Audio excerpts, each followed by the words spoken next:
전무님, 오늘은 여기는 학동역인데요. 학동역. 오늘은 학동역에서 어떤 물건을 소개해 주실 건가요? 보통 학동역이라고 하시면 대부분 다 가구거리를 생각하실 겁니다.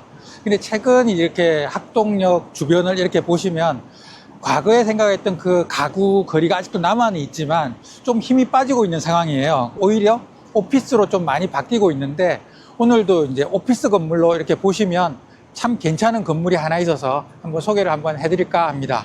전무님, 이거 지금 이거 짓고 있는 거는 이거 다 지어준 건데 이거는 오피스텔인가요? 예전에는 여기가 강남에서 굉장히 유명한 가스 충전소였어요.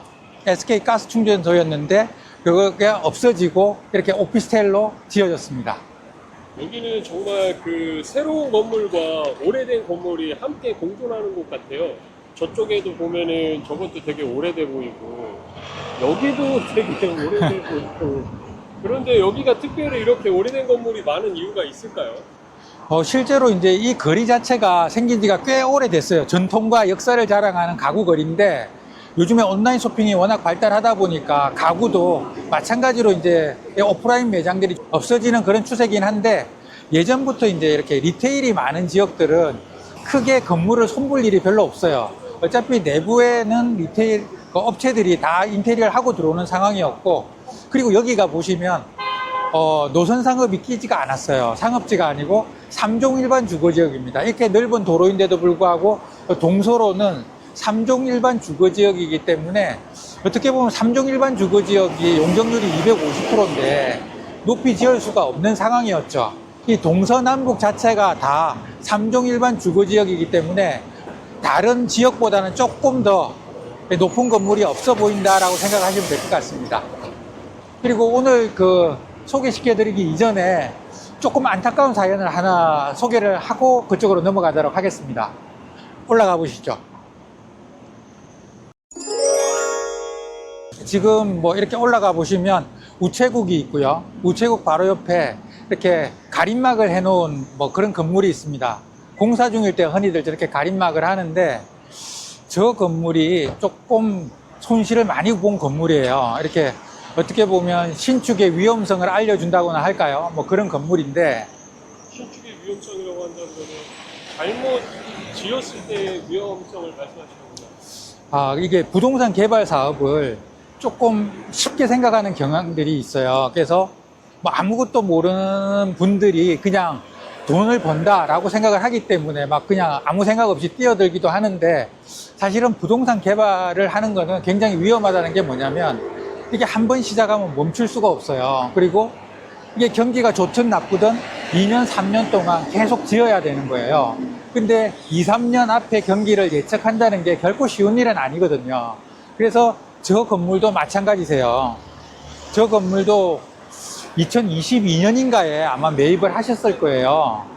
저기가 400억에 매입을 하셨을 거예요. 그렇게 되면 평당 2억 1천인가 그렇게 되는데, 준주거 지역이기 때문에 그 당시에는 여기가 360%까지 용적률을 받을 수 있었거든요.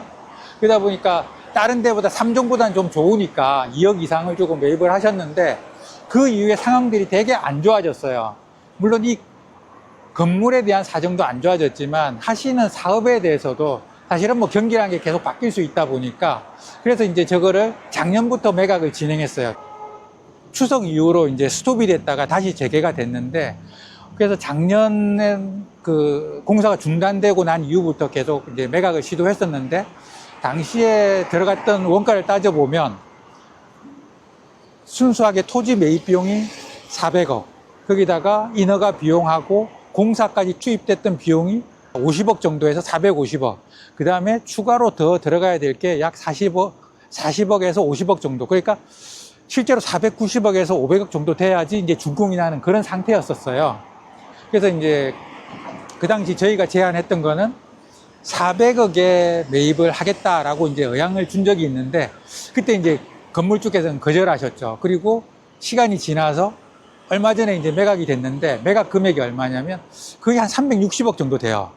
그러니까 뭐 어쩔 수 없이 상황이 점점 악화됐기 때문에 결국 그 금액이라도 팔 수밖에 없었을 것 같은데, 그리고 또 뭐 구체적인 조건이 어떻게 되는지 모르기 때문에 제가 잘못 말하는 걸 수도 있겠지만, 표면적으로 보면 거의 100억 가까이를 손실을 보신 거예요. 그러니까 이런 신축 사업에 있어서는 조금 더 신중하고 보다 확실하게 자금 계획을 짜고 이렇게 진행하시는 게 되게 좋다라는 걸 한번 말씀드리고 싶었습니다. 근데 이제 사실은 화랑기 때는 누구나 다 성공을 하기 때문에 당연히 성공하는 게 디폴트처럼 느껴져요. 근데 이게 경기가 급변하다 보면 이렇게 꼭 희생자들이 발생을 하기 때문에 본인이 희생자가 되면 안 되잖아요. 그렇죠? 자기가 살아야 되니까 항상 좀 조심해서 투자를 하시기 바랍니다.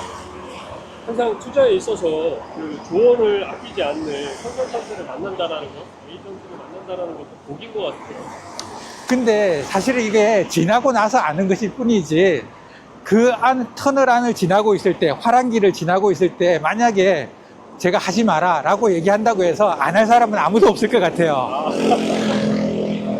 그때는 너무 뭐 돈 벌리는 게 당연시 되기 때문에 당연히 이제 그렇게 진행을 하실 겁니다.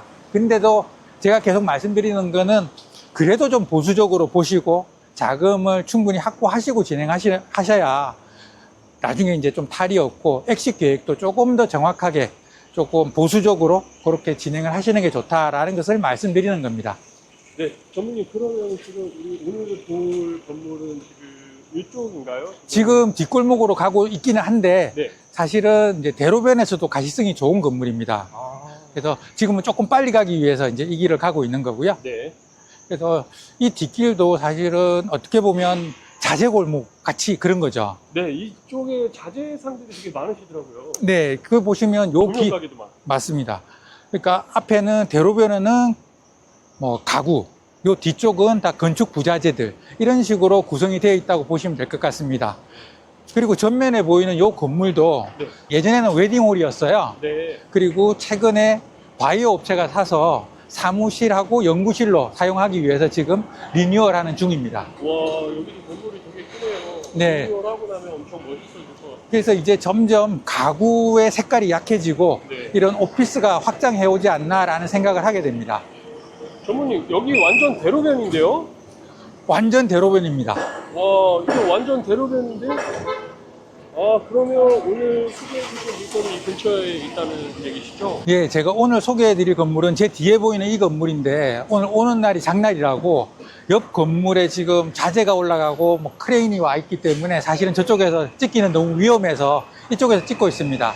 근데 이제 저 크레인이 있는 위치에서 보시면 이 건물 자체가 거의 대로변에서 보이는 대로변에 준하는 그런 건물입니다. 이게 건물이 지어진 지는 조금 오래됐어요. 1992년에 지어졌고 대지 면적은 100평에 연면적은 425평, 지하 2층, 지상 7층 건물인데 지금 건물을 보시면 그렇게 오래 안 된 것 같잖아요. 그렇죠? 네. 제 기억으로는 이게 2000년대 초반에 이거 사옥으로 사용하시는 분이 이걸 매입을 하셔서 전체를 리모델링 한 걸로 알고 있거든요. 네. 그래서 내부는 상층부는 충분히 사용을 하실 수 있고 지금 이렇게 보시면 1, 2층이 지금 양복점으로 사용을 하고 있는데 네. 뭐 명도라든지 이런 것들은 저희한테 전화 주시면 저희가 다시 상세히 안내 드리겠습니다. 이 건물의 매력은 어떤 게 있을까요? 이 건물이 지금 매매 금액이 205억을 희망하고 계세요. 건물주 입장에서는 거의 원가 수준에서 지금 매도를 하시려고 이제 시도를 하는 건데 매수자 입장에서 보시면 이거를 신축으로 보시면 한 2억 정도 되는데 이 라인이 2억까지 가느냐라고 따졌을 때 3종 일반 주거지역, 그러니까 이 길을 기준으로 해서 오른쪽은 3종이고 왼쪽은 준주거예요. 준주거 지역이 최근에 지구 단위 계획이 바뀌어서 360%에서 400%, 기준 용적률이 400%, 허용 용적률은 440%까지 바뀌었기 때문에 이쪽 준주거 지역이 훨씬 좋은 땅이라고 보시면 이 건너편에 있는 땅이 사실은 1억 한 7천? 1억 7천에서 1억 8천 사이에 거래된 게 있습니다. 그걸 비교해 본다면 뭐 그렇게 나쁘지 않은 가격인데 여기서 그러면 신축을 해서 이게 경제성이 있을까를 따졌을 때는 또 다른 얘기 같은데 제 생각으로는 이거를 신축하지 마시고 지금 그냥 임대용이나 사옥용으로 사용하셔도 충분하기 때문에 그렇게 사용을 하시다가 시간이 한참 지난 후에 신축을 하실 분한테 매각을 하는 것도 엑시트 전략으로 충분히 좋다라고 생각을 합니다. 많은 분들이 이거를 신축을 이야기를 많이 하시고 하시는 것 같은데 전문님께서는 보실 때 신축보다는 리모델링 수준으로 우선 만들어 놓고 차후를 보자는 말씀이신 거죠? 예, 맞습니다. 이게 지금 요 가격이 요 가격에서 새로 신축을 해서 가격 경쟁력이 있느냐를 따졌을 때 약간 이렇게 빡빡한 느낌이에요. 그렇다면 굳이 무리해서 이 건물을 충분히 사용할 수 있는데 무리해서 하는 것보다는 투입되는 돈을 최소화시켜서 리모델링을 하고 그리고 충분히 자금을 확보한 후에 그때 또 다른 기회가 있지 않을까라는 생각이 저는 더 강합니다. 전무님, 보통 리모델링 할 때 가장 문제가 되는 게 오래된 건물들은 층고가 많이 낮아가지고 문제가 많이 되던데 여기는 괜찮을까요? 그렇죠. 실제로 이제 주택이 있는 건물을 살 때 조심해야 될 게 내력벽이 있으면 물론 내력벽을 없앨 수는 있지만 보조기둥을 세워야 되기 때문에 좀 불편하다든지 아니면 층고는 사실 이건 높일 수가 없는 거거든요. 이 층고 때문에 고생을 많이 하는데 제가 알기로는 이 상층부 층고는 2,500에서 한 2,600 정도 나오기 때문에 마감 층고가 그 정도 나오기 때문에 충분히 활용 가능하시고요. 다만 지하가 조금 층고가 낮습니다. 옛날 건물은 지하를 지금처럼 막 스튜디오가 들어오거나 그러지 않았기 때문에 조금 낮은데 거기는 제 생각으로는 뭐 이렇게 요즘 창고라든지 이런 업체들이 많기 때문에 그쪽으로 임대를 줘도 충분히 활용이 가능하지 않을까라는 생각을 하는 거고요. 와, 그러면 2,600 정도 되면은 노출형으로다가 했으면은 더 높아지겠네요. 그렇죠. 요즘 이제 리모델링을 할 때 가장 많이 하는 게 이제 천정을 오픈형으로 하는 건데 그게 이제 약간 낮은 층고를 보완할 수 있는 방법이라고 보시면 될 것 같습니다. 아, 그러면 층고도 충분히 나오니까 전무님 말씀대로 리모델링해서 수익을 더 극대화시키는 게 훨씬 더 효과적일 수도 있겠네요.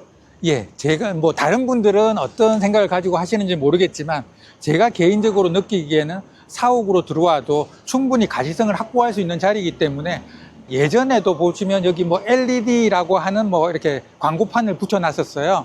그래서 충분히 외부에서도 인지를 다 했었기 때문에 그런 식으로 하시는 게 어떨까라는 게 제 개인적인 생각입니다. 아, 지금 여기 보니까 양복점이 이렇게 들어가 있는데 이 분들은 만약에 뭐 더 계실 수도 있고 또 명도도 가능하고 그런 거죠? 그 부분에 대해서는 여기서 말씀드리기는 그렇고 전화를 주시거나 찾아오셔서 상담을 하시면 저희가 뭐 가격 전략이라든지 아니면 명도라든지 향후 어떻게 임차를 놓으면 좋을지 이런 것들에 대한 전략을 충분히 설명드리겠습니다. 이상 ERA 코리아 권기성이었습니다. 감사합니다.